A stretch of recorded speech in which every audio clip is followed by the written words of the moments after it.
Welcome to the fourth episode of Resilience Unscripted. Today we have Pablo here with us, and we're going to talk about your story and your background and your recovery. Thank you for coming on today. Thank you for having me, Melissa. It's a privilege and an honor to be here, especially when it's about recovery and me helping and me getting the word out and letting people know that it is possible. And nobody is exempt from living a good, healthy, productive life. So yeah, I'm honored. Thank you. So why don't we talk about a little background? I know you come from New York. You moved to Massachusetts. How long ago was that? Wow. I don't think you were born yet. You talking about 30 years ago? A lot. So I got here from Brooklyn, New York, in 1992. Okay, so a little before I was born. So 1992, you moved here. Take us back to then. What was it like for you then coming to Massachusetts? So I was doing what in recovery and addiction we call a geographical. Mm-hmm. I thought it was New York that was my problem, not my addiction, not me, not what I did, for my addiction and because of my addiction. I thought it was just, New York State. I had to get out. And so I had a brother here who was living in Lawrence, Massachusetts at the time. And he had a child in a relationship and he was living with the mother of his child. And it gave me the excuse. Me and him were very close. And it gave me a reason, an excuse. And yeah, I'm out of here. I got to get out of New York. That's my problem. Was it New York that was the problem? Absolutely not. No. I've been alive long enough and I've been in recovery long enough that, man, listen, that wherever I went, there I was. Now, I know traveling back and forth to New York is very regular for you. I know you go back to see family and stuff. Yeah. Does it trigger you at all going back? For a long time, I thought that I was under the impression, and a lot of us are in early recovery, that it's people, places, and things that are wrong. And it's because of them. And of course, we hear about triggers. Those are real. It's a real thing, and you have to be careful. But in all reality, when I started to do work on myself and understand the dynamics of addiction and the chemical reactions that it has and all that, I started to understand that as long as I took care of myself and had a program of recovery in my life, for the most part, like people, places, and things didn't affect me anymore. And I gotta stress the fact that everybody has their own process, so it's not one fits all, one size fits all. Absolutely not. Everybody has to know, their process, their weaknesses, their strengths, and take it from there. But for me, I realized after a few years that, it wasn't New York. It wasn't the people that I grew up with. It wasn't family. It was just me, my disease, and what I was going to do about, my disease. What age did you overcome addiction? At what age? So it was 2017. I'm coming up on 8 years in October 4th is my clean date.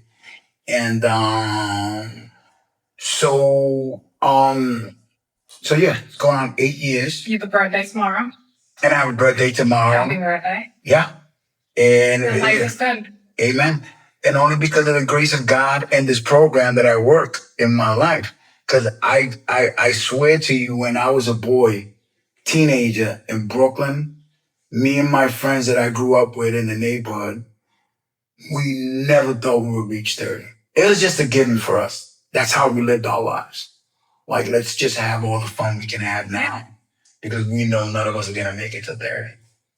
Now, after you moved from New York to Massachusetts, were you living in Lawrence with your brother? I lived in Lawrence for almost 15 years, give or take. And like I said in the beginning, I thought it was, it was a geographical problem that I had if I got myself out of New York. And that was like not true at all. Nothing could be further than the truth. I got to Lawrence. There was drugs here. Who would have known?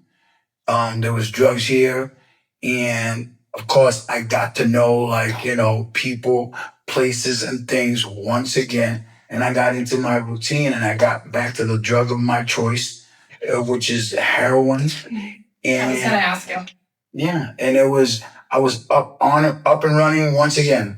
So once you familiarized yourself with Lawrence and people, places, and things that you knew you could get comfortable around, what was the breaking point that led you to get clean?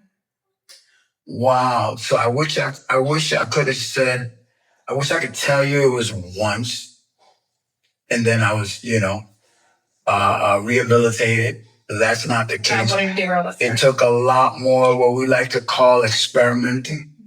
It took a lot more experimenting, and then I got to become acquainted with the institutions here. I'm not going to mention names, but all the fine institutions in Middlesex, Essex, Suffolk counties. And I do remember, and in fact, I was at a place where I was speaking last night in Boston, where I remember the place and the time. It was a place called Barica here in Massachusetts. Mm-hmm. And I was put into a cell. I don't know, it was probably midnight. And I was put into a cell by myself. And just like the fight was gone.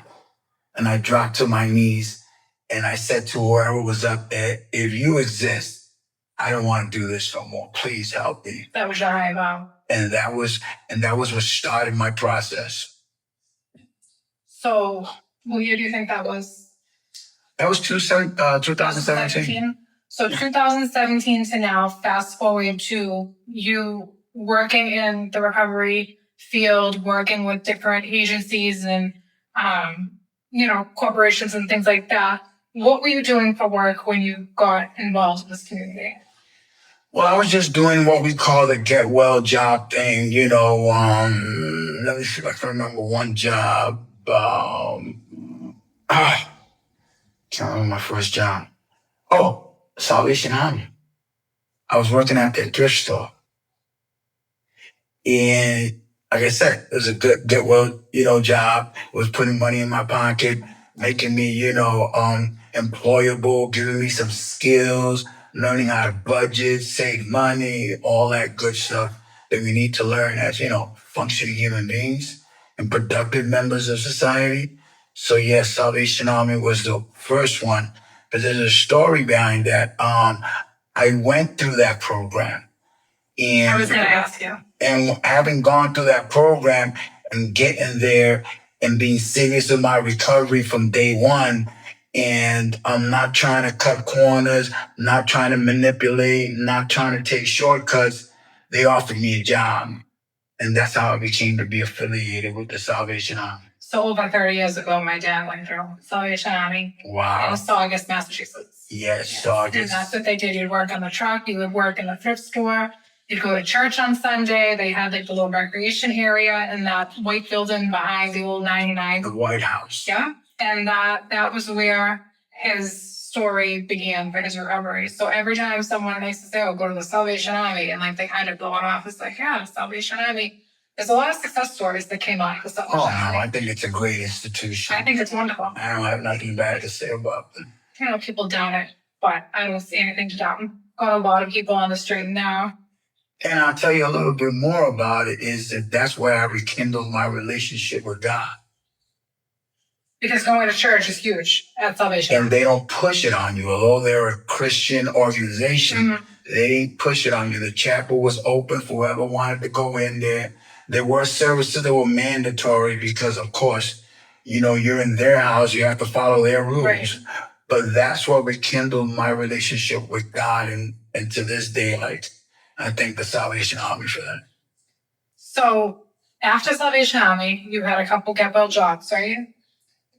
So after Salvation Army was where I actually also not just rekindled my relationship with God, got deep into the steps, into literature, into sponsorship and all that. it also kindled my passion for helping other addicts. So I knew from there I wanted to be a caseworker, a drug and alcohol counselor, and all that good stuff. And I actually started school there for drug and alcohol counseling. Awesome. So you have your LADAC. Yeah, I'm certified, although it has been expired because I didn't keep up the, Massachusetts, you have to pay for all that stuff. Of course you do. There's nothing free in Massachusetts. I know. Nothing at all. But that's a huge thing. You went from moving to another state, starting your life all over again, going through a program, really working the steps and finding your inner belief in a higher power, going to school, getting your LADAC. What are you doing currently? Oh my Lord. So I feel like I've lived many lives. I feel like that at least once a week. And maybe when I get to talk to Jesus, to God, he'll explain all that stuff to me because that's how I feel like I lived many lives. And so my recovery has felt the same way. Like I've lived so much because of my recovery and what I've gone through in it. And so I went from Salvation Army to going back to school to get my LADAC, KDAC. And after, a few years of doing that with different agencies, around the region, I found myself having to take a step back, which is called self-care. Mm-hmm. Very important to realize that when you go into the field of recovery, to understand that working in the field of recovery is not your recovery. Emotionally draining sometimes. Yeah. And so people get that confused, that because they work in the field, they're all right. Nothing can be further from the truth. You working in recovery does not equal you having recovery. So you believe that if you're in recovery and you're working in the industry alone, you have to have your own recovery, your own time. Even more. For yourself. Because compassion fatigue is real. Oh yeah. It's called self-care. And it's paramount because you're no good to any of those people you're trying to help if you're not taking care of yourself. Mentally, spiritually, physically. You're no good to them. Well, how could you help somebody if you're burnt out? If you're experiencing burnout, what good are you going to be to somebody walking in your office that's going through a crisis and you're running on, you're not stuck? If your world is burning all around you. How could you help someone else? Yeah. I agree. I totally agree. Because I know when I worked as a case manager, there was days that I was going through my own things, mental health related, and I would sit in my office and be like, pull my hair out of my head.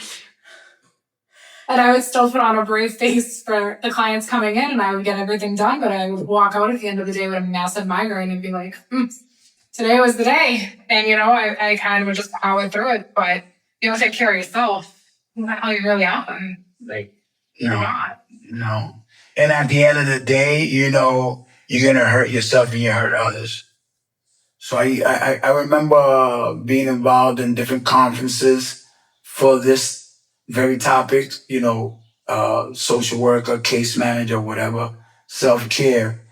And I would always say that it is our responsibility to take care of ourselves so we can be better equipped to help the people that we're, charged in.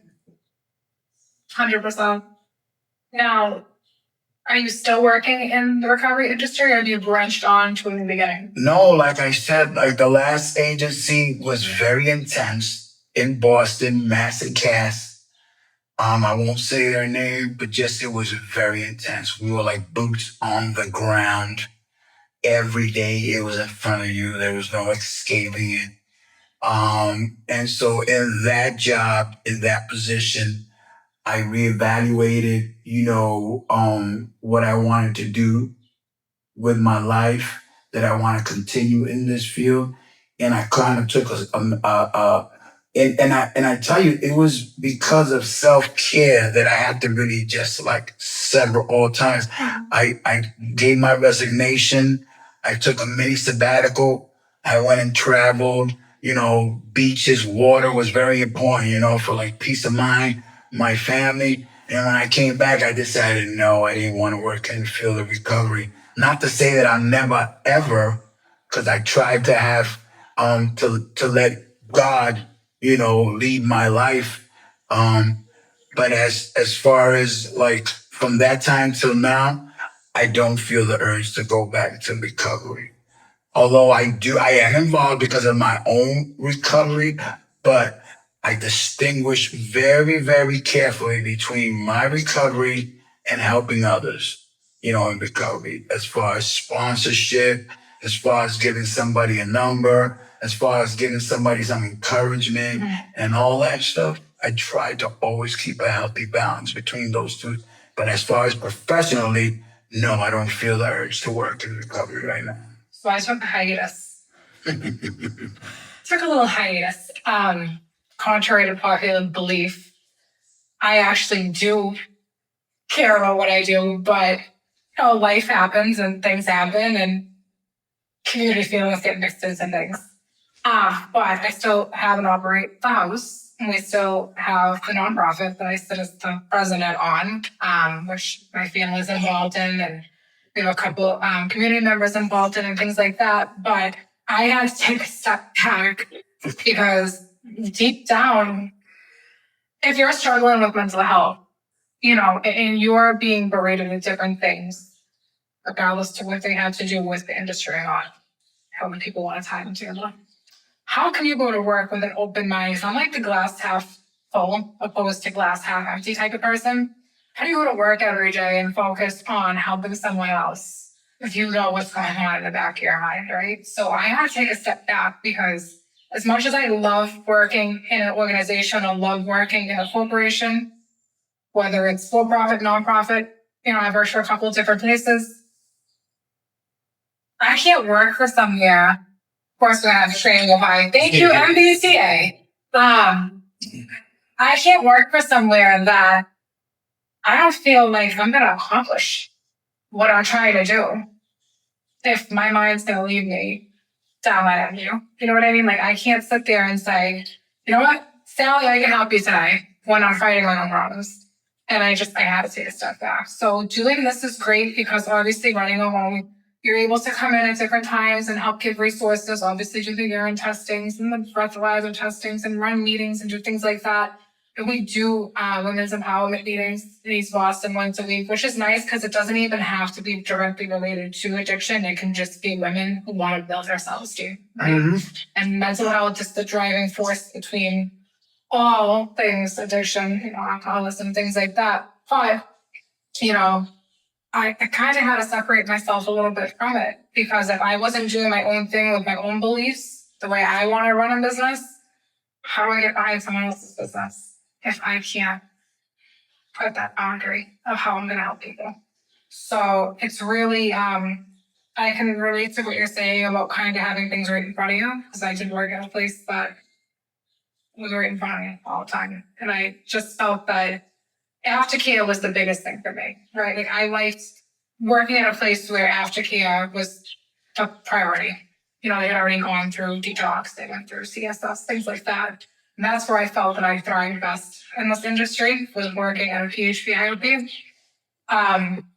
God had other plans for me, and now here we are here. But I can't say that if I felt that way and I was still working there, that I would be any help to anybody. So I can relate to what you're saying, 100%. Yeah. And I'm the kind of person that, thank you, God, I've always been aware of those things.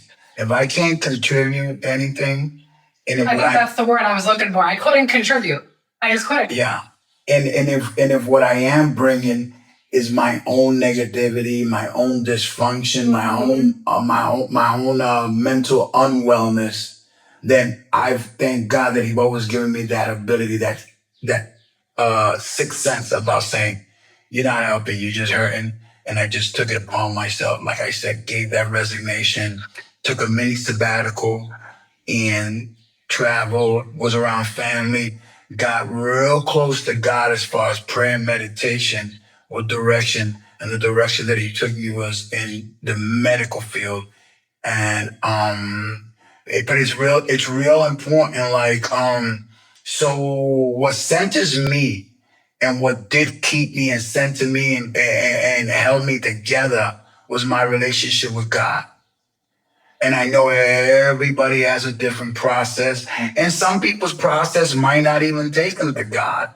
It might take them to Buddha. It might take them to Krishna. It might take them to whatever it is that's a higher. That can be a higher belief for somebody, a higher power for somebody. But whatever that is, for me, it was very important to get through that time and to center myself in reevaluate my circumstances. And again, I had that sense where, like, you know how you get up in the morning, if you're getting up in the morning and you're dreading going to that place, something's not right. You know? Should love where you work. Exactly. Should feel comfortable.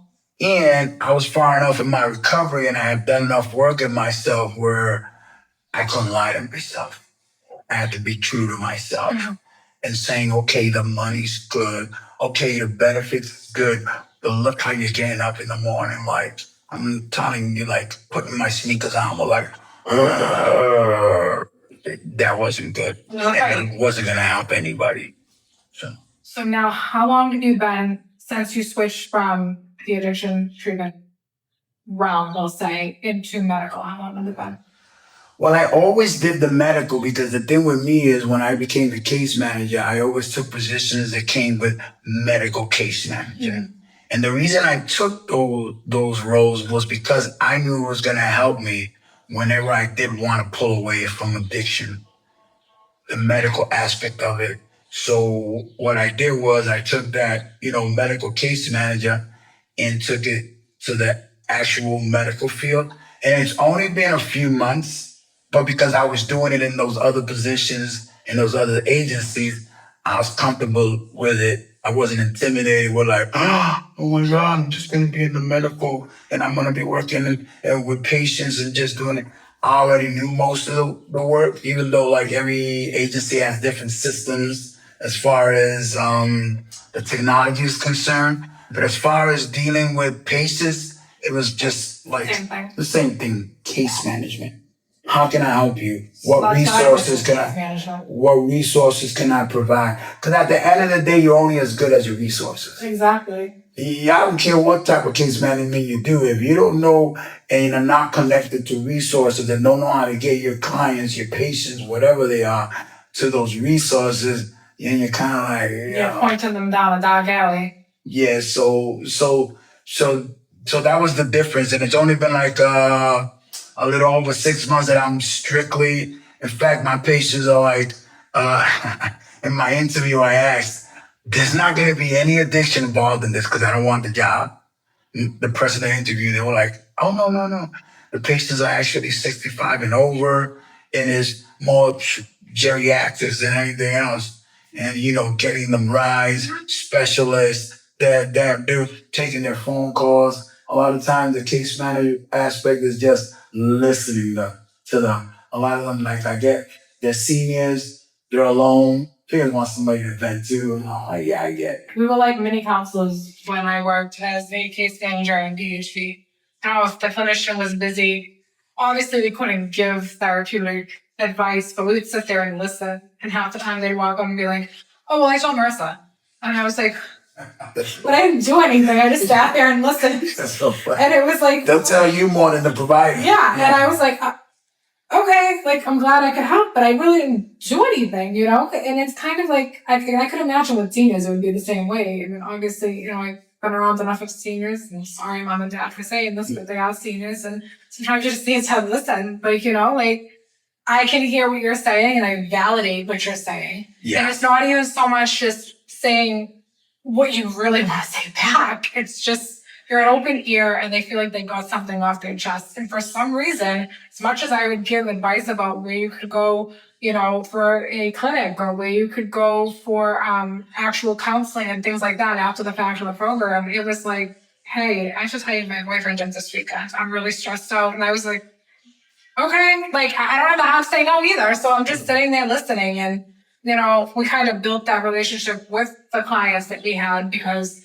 let's say, clinician was down the hall and busy, at least that person wasn't turned away. And unfortunately, when sometimes you do turn someone away who has something that's really pressing on them, it can cause them to go backwards. And that was my biggest thing. I never wanted to turn anyone away. As dumb as the conversation might have been, as important as it might have been, I never turned people away from my door because I was afraid, God forbid, it was something really important that person wasn't on about.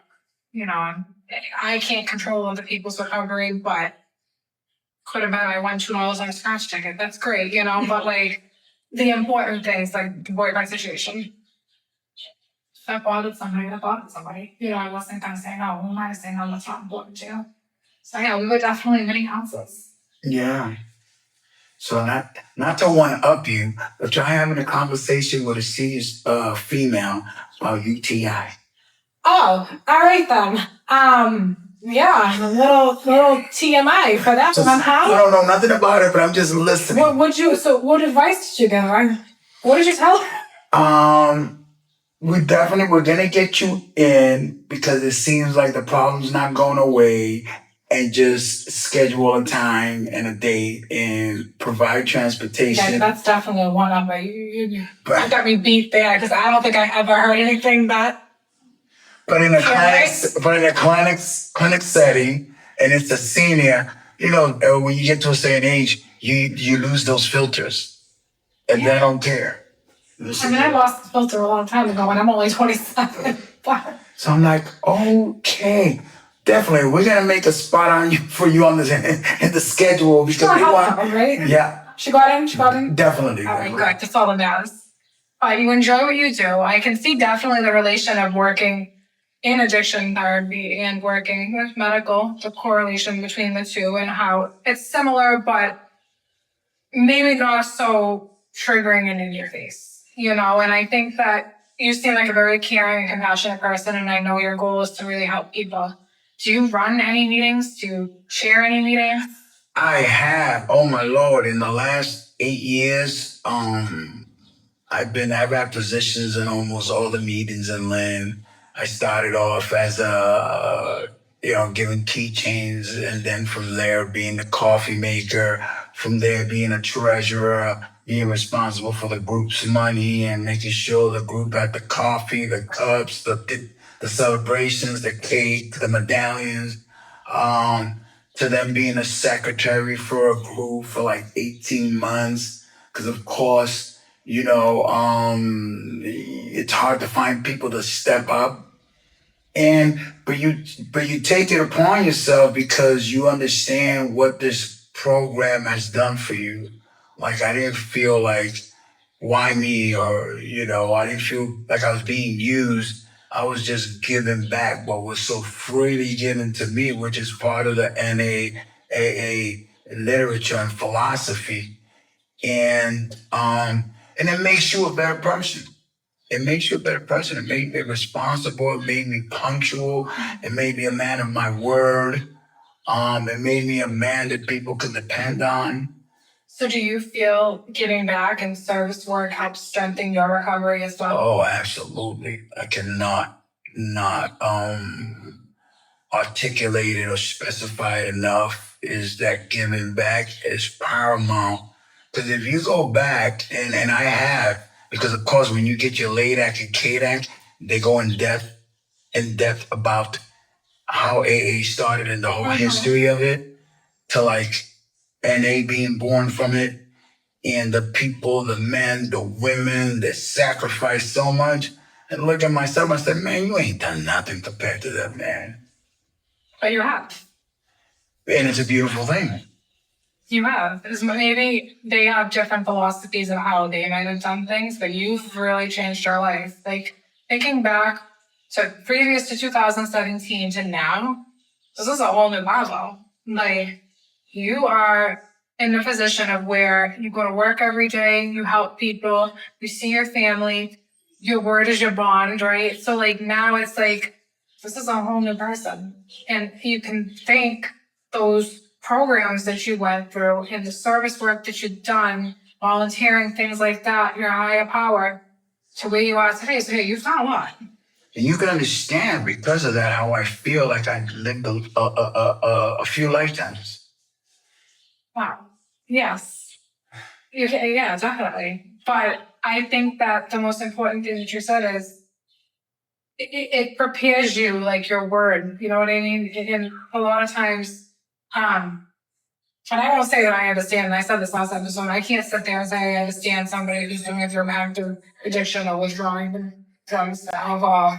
I can't understand because I never did that. And that would be extremely hypocritical to me because I haven't gone through it personally. But the mental health side I have, and I can't say that there's days I don't get up and I don't want to go places or something might happen and then all of a sudden I'm bailing out because my anxiety is raging through the roof. I feel like running the meeting on Tuesday night for the women. You know, there's been nights where I don't want to go because I'm having my own personal issues. But whether 7 people show up or 15 people show up, they're depending on that meeting. And I have to put my ass in gear and go because my word would be shit. You know, we're allowed to swear on this podcast, just so you know. I know You can all you want. we're being very polite. But if I don't do it, you know, what does that say for me? You know, now I'm bailing out on them. So yeah, your word is everything. And I think between anything service wise, whether you make a coffee or you're showing up to, you know, help celebration or giving out keychains or just sharing a meeting, you know, you're involved in something that you have to commit to. And commitment, whether it's addiction or mental health, is a huge thing. Well, I just want to clarify for you because you keep hitting on that point is the DSM-5, which is the book, the holy grail for all psychologists and all psychiatrists. Yeah, right. In this country, classifies addiction as mental illness. Yes. So as much as I say I can't relate, there's days I can relate because even though I may have not struggled with an actual substance, my brain is probably wired the same exact way because I can tell you, I've had some really bad days and I wouldn't be real and raw and honest if I didn't say that because like we're talking about commitments and stuff. Half the time I hate committing to things because I'm afraid I'm going to back out. I'm working in this industry and I won't say, obviously I do work for myself, but not for someone else right now. I have a lot of responsibility on my plate, you know, for my own business, you know, my own organization. But it's hard. Sometimes it's really hard to make a commitment and stick to it. Definitely. So I have to kind of learn like pre-planning, being punctual, which I usually am. But like I said, anxiety will kick in, depression will kick in, disassociative episodes will kick in. You know, I have knock on wood, haven't had one of those since my dad got sick. But you know, it's like, what are you supposed to do? You know, we try to find that happy medium in the middle to go forward and like really be there for the ones you're showing up for, right? Not only you're showing up for yourself too, but like people depending on you. Yeah, to be present. Because you can be there physically all you want and not be there like mentally in the moment. And sometimes that's just as important as being there physically. Like me, I've had the privilege and honor of having children and then having been blessed with grandchildren. And you'd be surprised how much being there completely has an effect. Even with children, because like I said, I have grandchildren. And they'll remember. I remember a conversation with my oldest granddaughter. We were in Puerto Rico recently. And I just said jokingly, I remember when Grandpa was your hero. And she stops and said, Grandpa, who said you stopped being my hero? And that's what I mean about being there completely. You know, because you can be there physically. How many stories can we hear where the parents were there physically, both parents, and it wasn't a good experience for the child? So it goes to say the same with every, relationship that we have, right? If you were to give one piece of advice to a newcomer, and it was something that you had to tell yourself previous to your recovery journey, what would it be? please, please, please, please give yourself grace. Be good to yourself. Be kind to yourself. Be gentle. Right, because the reason that we did drugs, because we were traumatized. For whatever form that trauma took, we were traumatized. And this is why, like, the DSM-5 classifies addiction in there with mental health. Because whatever it was, we were traumatized. Whether it was through neglect, whether it was abuse, physical, mental, whether it was neglect, parents that weren't there, or people that weren't there. Whatever shape, form, something triggered the trauma that was there. Well, this is the reason why we did what we did, right? And this goes to everybody, the addict and the non-addict. We were traumatized. We all tried to escape. We all were hurt some way. And so the difference with like normal people or quote unquote normal people is that they didn't run to drugs. Oh, nobody's normal. Exactly. So addicts, we ran to drugs. So what I would tell the newcomer is that give yourself a lot of grace. Be kind to yourself and gentle to yourself. Like 'cause a lot of the things that we're gonna do in recovery is like foreign to us, alien to us. Like the most normal thing for an addict is to do drugs. So they're scared. Yeah. So these things that we're gonna be learning and listening to and hearing and experiencing in recovery are gonna be foreign to us, and we're gonna go to that go-to like beat ourselves up because we're not perfect in recovery, and nobody is ever gonna be perfect in anything. So again, give yourself a lot of grace. Be gentle. Be good to yourself. I like that. I do. That's probably something that a lot of people need to hear because a lot of people beat themselves up over past and previous choices that they've made that have led them to where they may be currently. And I just want to add that I have a wonderful therapist.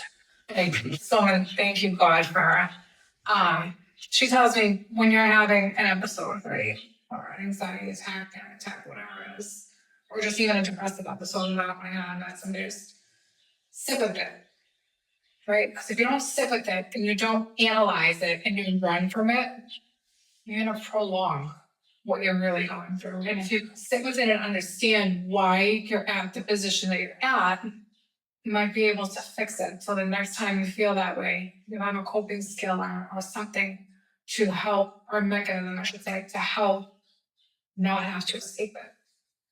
To help mend it and fix it and, bring it back together. So. Wow. So I thought I was coming here to get interviewed by you. I just got some free therapy. Thank you. Well, listen, I'm not licensed yet, so this was not therapeutic advice. It was just passing on what I've learned. Well, that's the disclaimer. Thank you. This was not therapy. She's not a licensed professional, so don't come. Not a licensed professional. Don't try to sue us. Don't come to my throat, okay? Pablo, I want to thank you for coming on today and taking time to come on and to share your experience and where you are today. And I can't thank you enough for just being genuine and honest about your life and your story and your background, because a lot of people could probably relate to things that you've said today that might touch someone to get into recovery, Yeah. And if I touch one person, if I get through one person, then man, my whole, not just today, not just my recovery, but my whole life will have been worth it. I love that. This wraps up episode 4. Check us out next Wednesday for another episode.